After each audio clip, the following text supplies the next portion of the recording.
Salut à tous, c'est Mathéo, on se retrouve pour une nouvelle vidéo, cette fois-ci sur le rachat de Newcastle par le prince saoudien Mohammed bin Salman. Alors le club de Newcastle, propriété de Mike Ashley depuis 2007, risque d'être racheté par le PPC Capital Partners, qui est une société accompagnée par le Saudi Public Investment Fund, un fonds d'investissement saoudien contrôlé par le prince Mohammed bin Salman. C'est une aubaine pour Newcastle qui n'a jamais tutoyé les sommets du célèbre championnat britannique durant le règne de l'homme d'affaires Mike Ashley. Propriétaire de l'équipe depuis 2007, seuls 2 titres de Championship sont venus garnir la salle des trophées des Magpies. Ces derniers n'ont d'ailleurs plus fréquenté le top 5 de Premier League depuis 2011-2012. Après ce petit point, avant de commencer l'explication, pour comprendre la suite de la vidéo, nous allons d'abord faire un petit point géopolitique. Comprendre que le 5 juin 2017, l'Arabie Saoudite accuse le royaume qatari de complaisance avec l'Iran, le Hamas, le Hezbollah et de soutenir le terrorisme et d'avoir aussi des liens avec les Houthis, Al-Qaïda, l'État islamique et les frères musulmans, groupements classés terroristes par l'Arabie Saoudite. Riyad décide de sanctionner Doha et le 5 juin 2017, le gouvernement saoudien rompt ses relations diplomatiques avec le Qatar et ferme sa frontière avec l'Émirat. Ses alliés, les Émirats arabes unis, Bahreïn, Yémen et l'Égypte font de même. Je suis vraiment désolé si j'écorche un peu des noms de pays, mais c'est vrai qu'ils sont durs à prononcer. Donc ensuite, le pays pourrait même construire le canal Salwa, qui transformerait le Qatar en île. C'est pour dire que les choses vont loin.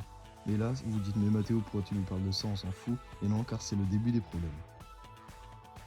Les Qataris ne se laissent pas faire et accusent l'Arabie Saoudite d'avoir créé un canal fantôme nommé Beout Q, a détourné l'intégralité des programmes de la chaîne, détentrice de droits des compétitions sportives les plus prestigieuses au monde, dont la Première Ligue, une opération d'une ampleur sans précédent que de nombreuses enquêtes, dont un récent rapport de l'Union européenne, ont attribué au royaume saoudien. La majorité des 380 matchs de la saison 2017-2018 et 2018-2019 du championnat anglais ont été diffusés en direct, dans l'essentiel du monde arabe, sur les chaînes Beoutki via l'opérateur satellitaire Arabsat, dont l'Arabie Saoudite est le principal actionnaire, et sans que les propriétaires de cette télévision pirate ne déboursent le moindre sou.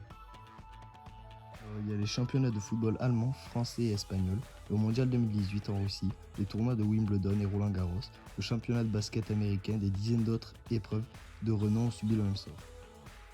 Il n'y a pas que le Qatari qui accuse l'Arabie Saoudite, il y a aussi Beansport International, mais aussi plusieurs dirigeants comme le président de la Ligue espagnole, Javier Tebas, et aussi qui avait déjà, il y a quelques semaines, dit aux dirigeants du championnat anglais de s'opposer à l'opération, avançant que l'Arabie Saoudite était derrière le service BOTQ, qui diffuse les grandes compétitions à l'international de manière illégale et qui du coup nuit aux intérêts économiques des diffuseurs et des championnats. Cette accusation est confirmée par l'Organisation mondiale du commerce qui prouve que l'Arabie Saoudite est bien derrière le service pirate, et l'Organisation mondiale du commerce s'apprête aussi à rendre un rapport de 130 pages qui sera publié à la mi-juin, prouvant que c'est bien l'Arabie Saoudite en tant qu'État qui est derrière le service de pirates.